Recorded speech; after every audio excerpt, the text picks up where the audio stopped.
Bonjour, je suis Pinky Wang, je suis le leader omnicanal de Fashion Cube.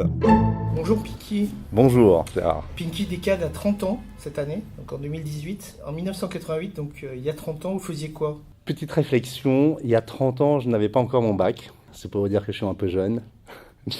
Mais j'étais encore dans mes études et déjà en train de m'interroger pour créer une société. Et j'étais un passionné de jeux vidéo. Et ça m'a bercé toute mon enfance. Comment vous avez atterri dans le secteur du e-commerce? En fait, j'étais passionné d'abord alors de jeux vidéo et puis très vite, c'était lié à l'e-commerce d'une manière générale.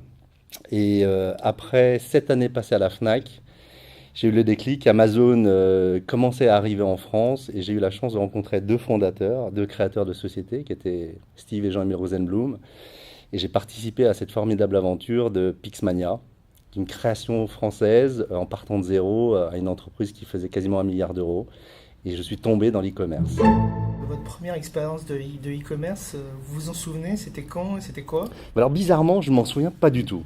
Et normalement, comme toute première fois, je devrais m'en souvenir. Et maintenant.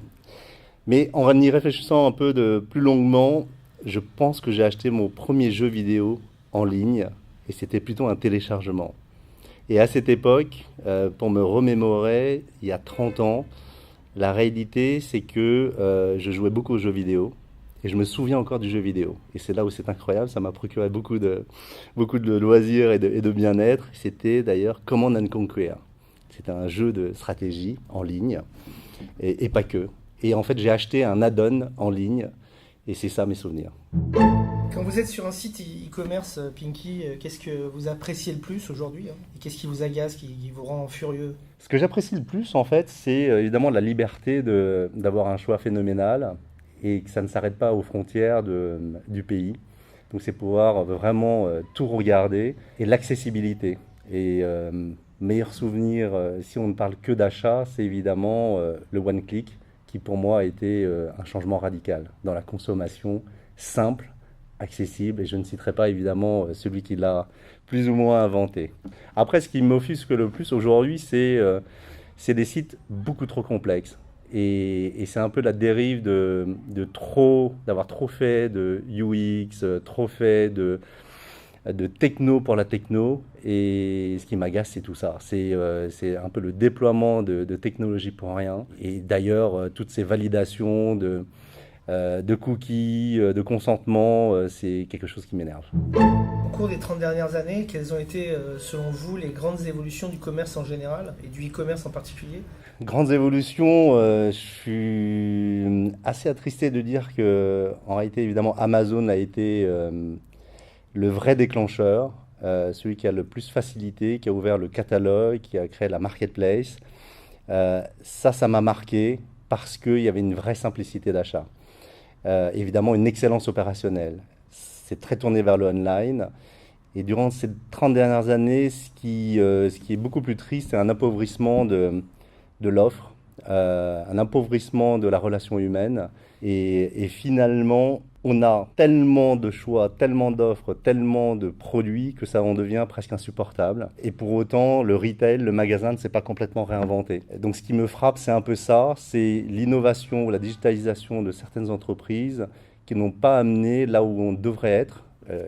Et dans les faits marquants, on peut évidemment, je ne peux que parler de l'intelligence artificielle, qui malmenée va détruire de la valeur, va détruire de la richesse humaine, et bien amené, ça va au contraire nous reconcentrer sur ce qui est important et au final la relation humaine.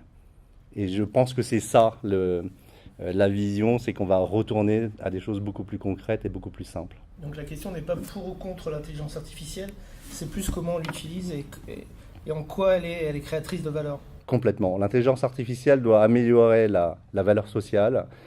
Et bien amené, ça, au contraire, ça va permettre à chacun de faire d'abord des choses beaucoup plus intéressantes et de laisser à la machine les choses, les basses tâches qui ne sont finalement pas très acceptables comme dans une usine. Faire des choses à répétition n'a aucun sens.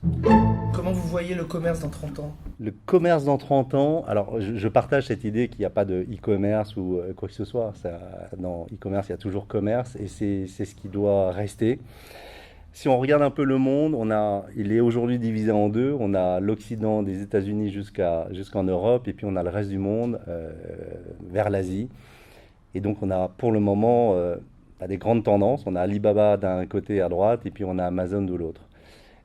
Malgré tout ça, cette accélération dans la techno et l'innovation, je pense qu'on va revenir, et j'espère qu'on reviendra à des choses beaucoup plus simples, de proximité. Donc je crois énormément à un commerce de proximité où on gâche moins la planète. Et finalement, c'est un peu ça l'enjeu de l'innovation, l'intelligence artificielle et de la techno, c'est de réduire tous les flux pour éviter ces flux incessants à droite, à gauche, qui ne font que gâcher la planète. Donc demain, j'espère qu'on sera dans des circuits courts, et j'espère qu'on arrivera à ça, la proximité et des vraies relations humaines.